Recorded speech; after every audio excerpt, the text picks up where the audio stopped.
सदरील घटनेमध्ये सदरील व्यक्ती ही या अगोदर सुद्धा आमच्या शोरूमला येऊन अशाच पद्धतीचे व्हिडिओ शूटिंग आणि याचं त्यांनी केलेलं होतं आणि त्यावेळेस पण त्यांनी बराच वाद घातला होता. परंतु त्यावेळेस पण आम्ही त्यांनी सामंजस्याने आम्ही सदरील गोष्ट ही मिटवली होती. आणि त्यानंतर कालची जी घटना घडली त्यामध्ये तो व्हिडिओ शूटिंग करत होता म्हणून आम्ही त्याचा व्हिडिओ बंद करण्यासाठी पुढे गेलो आणि त्यांनी अचानक मी बेसावध असताना माझ्यावर हल्ला केला. त्यात माझा चष्मा बी तुटला, मला इथे थोडं लागलं पण, आणि त्या याच्यात मी पडलो. हा माझा चष्मा आहे जो की त्याच्या फाईटमुळे पूर्णपणे तुटून गेला, इथे पण तुटलेला आहे पहा.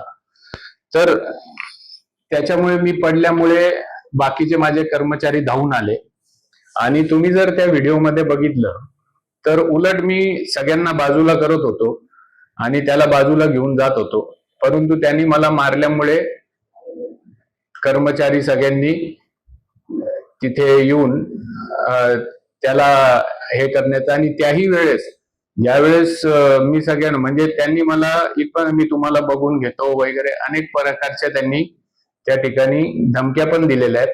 माझ्यावर हल्ला केला त्याच्यामुळे हे सगळं प्रकरण पुढे गेलं.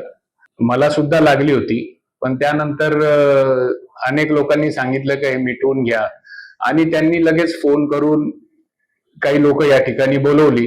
5च मिनिटात सगळी लोक या ठिकाणी हजर झाली आणि त्यामुळे हे प्रकरण अजून वाढलं. त्यांच्या बरोबर आलेले नंतर ते एक महिला पण आल्या होत्या. त्यांनी प्रचंड आई बहिणीवरून शिवीगाळ आम्हाला चालू केली. त्यावेळेस पण मी त्यांना म्हटलं, ताई तुम्ही अशा शिव्या देऊ नका. आणि त्याच्यासाठी आमचे सगळे कर्मचारी सुद्धा त्या ठिकाणी होते, अनेक लोक होती. परंतु या सगळ्या गोष्टीचा मला एवढंच सांगायचंय का आम्ही असं कोणत्याही पद्धतीने आमच्या येणाऱ्या ग्राहकांवर असे हल्ले बिल्ले करत नाही. आम्ही 100% प्रयत्न करतो का आमचा ग्राहक हा सॅटिस्फाईड व्हावा. पण त्या सदरील कस्टमरची सर्व्हिस हिस्ट्री पण काही चांगली नाही. तुम्ही जर ती गाडी जी त्यांनी आणली आहे ती जर बघितली तर ते किती दिवसानंतर बाहेर काढली असा प्रश्न पण आपल्याला पडतो. पाहिजे तर आपण ती पण बघू शकता मागे. आणि आमचा माणूस ती गाडी चेक करत होता त्यावेळेसच त्यांनी आम्हाला शिवीगाळ करायला सुरुवात केली.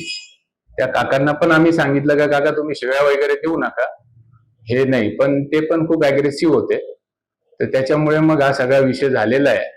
तर सदरील प्रकरणामध्ये आमचा कोणत्याही प्रकारचा दोष नाही आणि बाकी सगळं आता पुढच्या ज्या काही प्रोसेस असतील त्या आम्ही करणार आहोत.